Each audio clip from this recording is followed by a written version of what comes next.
गिरफ्तार है। जानिए अबीरा अनवर की इस रिपोर्ट में। 23 मार्च पाकिस्तान की तारीख का बहुत अहम दिन, जिस दिन करारदाद पाकिस्तान मंजूर की गई थी। लेकिन मैं आपको वो जगह दिखाना चाहूंगी जहां पर कायदे-आज़म क़याम किया करते थे।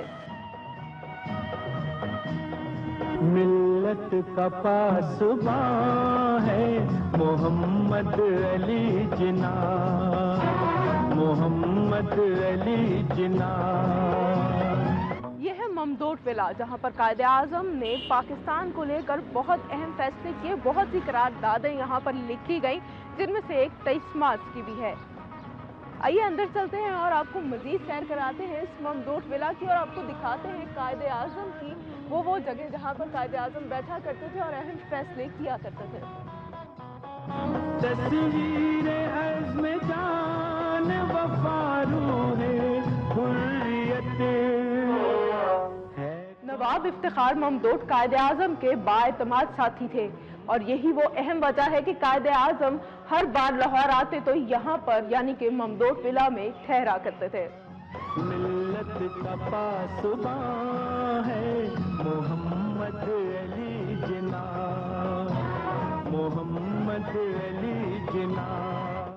ममदोट विला के दरो दीवार कायदे-आज़म के बहुत से अहम फैसलों से वाकिफ भी हैं और 23 मार्च के लिए लिखी जाने वाली करारदाद के गवाह भी। लगता है ठीक जाके निशाने पे उसका तीर। कायदे-आज़म जब भी लाहौर आया करते तो ममदोट विला में ठहरा करते थे, और ये वो जगह है जहाँ पर कायदे-आज़म ने नवाब ममदोट के साथ बैठकर 23 मार्च की करारदाद मंजूर की थी। ऐसी कड़ी कमां है मोहम्मद अली जिन्ना। दीवार पर टंगी ये तस्वीर कायदे-आज़म और ममदोट विला के ताल्लुक की अक्कासी करती दिखाई देती है। सुभान है मोहम्मद अली जिन्ना। ममदोट विला के डाइनिंग रूम में आज भी वो अलमारी मौजूद है जहां पर कायदे-आज़म के इस्तेमाल शुदा बर्तन अच्छी तरह से सजाए गए हैं। कायदे-आज़म इन्हीं बर्तनों में खाना खाया करते थे और इन्हीं प्यालियों में चाय पिया करते थे। मिल्लत हुई है जिंदा फिर उसकी पुकार से। और अब मैं आपको वो कमरा दिखाना चाहूंगी जहां पर कायदे-आज़म बैठकर खाना खाया करते थे। ये वो टेबल और ये वो कुर्सी जहां पर मोहतरमा फातिमा जिन्ना बैठा करती थी, जबकि उनके दाएं जानिब कायदे-आज़म बैठकर खाना नोश फरमाया करते थे।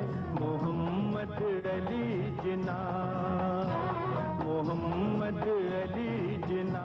और ये है ममदोट विला का हरा भरा फूलों से खिला लॉन, जहां पर कायदे-आज़म अक्सर चहलकदमी किया करते थे और पाकिस्तान को हकीकी मानों में तसव्वुर किया करते थे। ये था करारदाद मकासद से लेकर करारदाद पाकिस्तान तक का सफर, जिसमें ममदोट विला का बहुत अहम किरदार है।